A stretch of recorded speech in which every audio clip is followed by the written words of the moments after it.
talk in the morning, the queen said. The room was nice enough, but oh, the bed.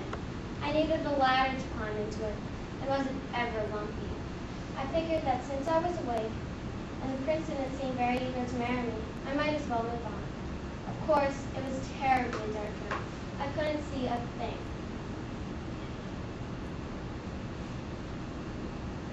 I ran right into the side of another castle.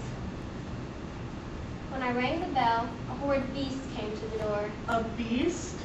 A horrid beast? It was dreadful. You can be sure I didn't stick around to find the prince there. I wandered farther north. The snow was very deep. It was freezing.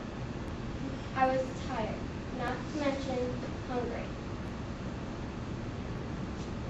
I'd almost decided to go home and let my prince find me. Then I saw him. He was so tall, so handsome, so marvelous, that I almost didn't realize he was made of ice. Of ice? He was made of ice? Chilling. Indeed. He was enchanted, of course, by a wicked stepmother. You know how it is. And you thought him out. How? Oh, Mother. A kiss did the trick, just as you once told me. As soon as we stopped dripping, we hurried here to be married. Everything's almost ready for the wedding. While you were away, we worked day and night to prepare the wedding feast, ball, and gowns. Gowns? More than one? May has arranged to marry a young man who works in the gardens. In the gardens? May is marrying a gardener? Oh, why not? It makes my little girl happy. So, we can have a triple wedding as soon as a suitable prince answers June's ad. Ad? June's placed an ad for a prince? We've already been through this. Apparently all my girls are marrying in non-traditional ways. I guess times are changing. Just then, the bell rang. It's a prince. It's a prince. It's a prince. Well, I'll take a hint. Lower the drawbridge. As you wish.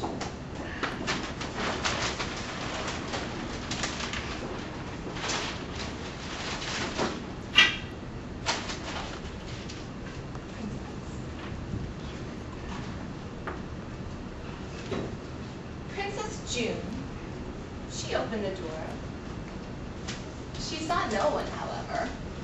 And just as she turned to go back inside the castle, she heard a very small laugh.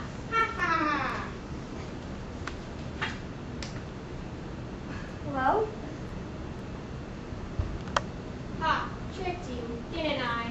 A very small man had popped out of a crack between the paving stones of the drawbridge. He was riding a mouse. Oh. Tom, I'm at your service.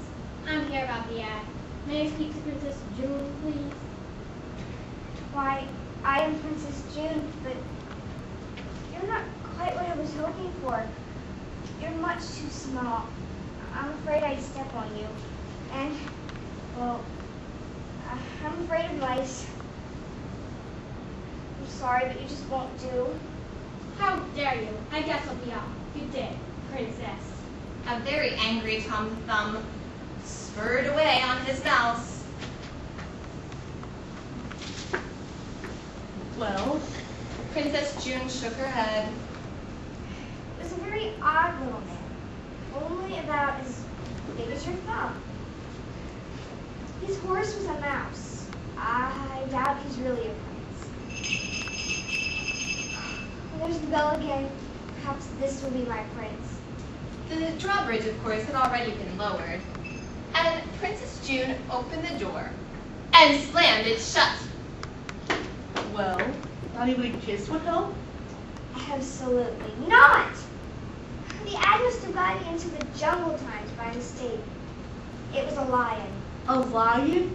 Oh, I knew that ad was a mistake. Perhaps you're right. But the lion's gone now, and someone else is coming. A man, I hope? A tall and handsome man. Princess June opened the door. The man was indeed tall and handsome, but he was not a prince. I understand you're looking for a new gardener. Actually, I'm looking for a prince to marry me. Well now, you are a very beautiful princess, and I would be delighted to marry you. Although I'm not a prince now, I would be technically once I married you. Marry me and you shall have your prince. Oh, come on, take him. And so she did. The next day, the castle was full of beautiful, colorful flowers and lots of wedding guests. The three princesses were full of great happiness, and the king and queen were full of great pride and, let's face it, a little relief. It was a marvelous wedding. The three princesses were stunning in their wedding gowns of silk and lace and beads and jewels. The three princes, wherever they happened to be, were dashing in their wedding suits. The feast was delicious. No one went hungry in all the land that day. The dance could not have been better, even though someone did lose a glass slipper. It was a glorious day all in all, and as the newlyweds kissed, everyone was certain that the three princesses and the three princes would live